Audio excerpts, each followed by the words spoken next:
Friends, नमस्कार। कैसे हैं आप सब लोग? आशा करता हूँ ठीक होंगे, स्वस्थ होंगे। दोस्तों, आज का वीडियो शुरू करने से पहले मैं एक कॉमन मिथ या भ्रांति के बारे में आप सबको बताना चाहता हूँ। बहुत से लोग मेरे क्लिनिक में आते हैं, खासकर फीमेल आती हैं, अपनी थायराइड की रिपोर्ट लेके आती हैं और कहती हैं डॉक्टर साहब देखिए, हमारी रिपोर्ट्स तो नॉर्मल आई हैं या थोड़ा बहुत थायराइड ऊपर नीचे है, लेकिन वेट हमारा बढ़ता जा रहा है, तेज़ी से कम ही नहीं हो रहा है। तो ऐसे लोगों को समझाना बड़ा मुश्किल हो जाता है उस टाइम कि आपका वेट आपकी थायराइड पे डिपेंड नहीं करता है। ये बहुत सारी वजह होती हैं आपका वेट बढ़ने की, आपका खान पान की आदतें, आपकी लाइफस्टाइल, जैसे आप क्या करते हैं, सारे दिन में आप कितना चल रहे हैं, क्या खा रहे हैं, क्या आपकी वर्क प्रोफाइल है, इन सब पे आपका वेट डिपेंड करता है। हाँ, थायराइड से थोड़ा बहुत रिलेशन है वेट का, लेकिन इतना ज़्यादा नहीं कि आप सिर्फ उसी को वजह मान के लेके चलें और बिना वजह परेशान हूँ। ये वीडियो मैंने ऐसे ही लोगों के लिए आज बनाया है जो थायराइड से रिलेटेड कंडीशंस, हाइपोथायराइडिज्म के बारे में ज़्यादा जानना चाहते हैं या समझना चाहते हैं। ऐसे लोग इस वीडियो को ज़रूर देखें, एंड तक देखें, ताकि कोई भी पॉइंट मिस ना हो जाए, जिससे कि आप कभी अपनी थायराइड की रिपोर्ट कराएं भी तो थोड़ा बहुत मोटा मोटा आपको खुद भी समझ में आ जाए कि क्या अंदर चल रहा है। और अगर इसके बाद भी कोई अगर चीज़ मिस हो जाती है या कोई क्वेरी है मन में आपके, या कोई भी थायराइड से रिलेटेड कुछ भी आप पूछना चाहते हैं सवाल, तो कभी भी मुझे पूछ सकते हैं। कमेंट बॉक्स में पिन कर सकते हैं मैसेज, या फिर व्हाट्सएप कर सकते हैं। मैं हमेशा मौजूद रहता हूँ रिप्लाई करने के लिए। दोस्तों नमस्कार, मेरा नाम है डॉक्टर शिव कुमार शर्मा और मैं कंसल्टेंट फिजिशियन हूँ। और पिछले करीब 10 सालों से मैं thyroid related disorders, diabetes, BP का ट्रीटमेंट करता आ रहा हूँ। दोस्तों, थायराइड हार्मोन्स हमारी बॉडी में, यहाँ गर्दन के आसपास एक ग्रंथि होती है, थायराइड ग्लैंड जिसे कहते हैं, उसमें प्रोड्यूस होते हैं। ये एक तरह के केमिकल होते हैं जिनको T3 और T4 बोलते हैं। ये थायराइड ग्लैंड में प्रोड्यूस होते हैं, यानी थायराइड ग्लैंड इन केमिकल्स को बनाता है, जिनको हम लूजली थायराइड हार्मोन्स कह देते हैं, जिनको हम थायराइड टेस्ट के द्वारा मेज़र करते हैं। इन थायराइड हार्मोन्स के बहुत सारे फंक्शंस हैं जो मैं आगे बताऊंगा। जब बॉडी में किसी वजह से थायराइड ग्लैंड इन हार्मोन्स को कम प्रोड्यूस करने लग जाता है, तो इनकी मात्रा ब्लड में कम होने लग जाती है धीरे धीरे, और इनकी वजह से होने वाले जो फ़ायदे हैं वो बॉडी में नहीं मिलते, जिसकी वजह से सिम्टम्स आने लग जाते हैं। इसी को हम हाइपोथायराइडिज्म यानी थायराइड का हार्मोन का कम होना कहते हैं। आमतौर पर कॉमन लैंग्वेज में इसको लोग फुलाने वाला थायराइड या मोटा करने वाला थायराइड भी बोलते हैं। ये वही थायराइड है। दोस्तों, थायराइड हार्मोन्स कम होने से बॉडी में इस तरह के सिम्टम्स क्यों आते हैं?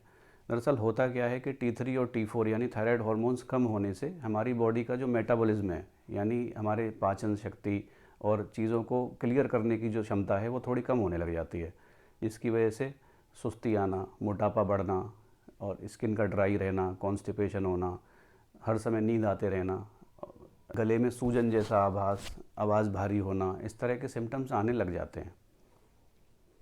इस कंडीशन को पता लगाने के लिए एक सिंपल सा टेस्ट होता है, इसको थायराइड प्रोफाइल बोलते हैं, जो कि आमतौर पे खाली पेट कराना चाहिए। सुबह सुबह का सैंपल दें, और इसमें 2 कंपोनेंट होते हैं किसी भी रिपोर्ट में, जैसा कि आपको स्क्रीन पे दिखेगा। एक तो T3 और T4 हार्मोन होते हैं जो हमारा थायराइड ग्लैंड प्रोड्यूस करता है। एक तीसरी चीज़ होती है TSH, जो कि हमारे ब्रेन में पिट्यूटरी एक ग्लैंड होता है, उसमें से निकलता है। अब जैसे ही बॉडी में या ब्लड में T3 T4 का लेवल कम होने लग जाता है, तो ये ब्रेन में सिग्नल चला जाता है पिट्यूटरी को कि आप TSH को बढ़ाइए। तो जैसे ही T3 T4 कम होगा, TSH का लेवल बढ़ने लगेगा। ये दोनों उल्टे चलते हैं, एक तरफ TSH चलेगा तो दूसरी तरफ T3 T4 चलेंगे। तो जैसे ही T3 T4 कम होने लगेगा, ब्रेन से TSH का प्रोडक्शन बढ़ जाएगा कि आप थायराइड को वो सिग्नल देगा कि T3 और T4 का प्रोडक्शन बढ़ाए, जिसकी वजह से TSH का लेवल हमेशा बढ़ा हुआ आएगा और T3 T4 का लेवल हमेशा कम आएगा ब्लड की रिपोर्ट में, जो कि हाइपोथायराइडिज्म की क्लासिकल रिपोर्ट होती है। एक बार रिपोर्ट से कंफर्म हो जाता है कि हमें हाइपोथायराइडिज्म नाम की बीमारी है, तो इसका इलाज बहुत ही आसान है। एक थायराइड की हमें टैबलेट जीवन भर खानी होती है, जो कि अल्ट्रोक्सिन, थायरोनोम, थायरॉक्स नाम से, मतलब कई सारे ब्रांड्स अवेलेबल हैं जो कि मिलती हैं। ये सुबह खाली पेट लेनी होती है और लगभग लाइफ लॉन्ग ही इसका ट्रीटमेंट चलता है। दोस्तों, थायराइड से रिलेटेड कंडीशंस बहुत कॉमन हैं और बहुत लोगों में पाई जाती हैं, खासकर फीमेल्स में, तो इसका इतना सीरियसली ना लें। दोस्तों, थायराइड से रिलेटेड जो कंडीशन मैंने आपको बताई है, इसको हाइपोथायराइडिज्म बोलते हैं। एक दूसरी तरह का थायराइड भी होता है जिसको हाइपरथायराइडिज्म बोलते हैं, जिसमें T3 T4 का लेवल बढ़ने लग जाता है, यानी ओवर प्रोडक्शन होने लग जाता है, जिसको आमतौर पे सूखने वाला थायराइड भी बोला जाता है। ये इतना कॉमन नहीं है, इसके बारे में किसी और वीडियो में विस्तार से बताएंगे।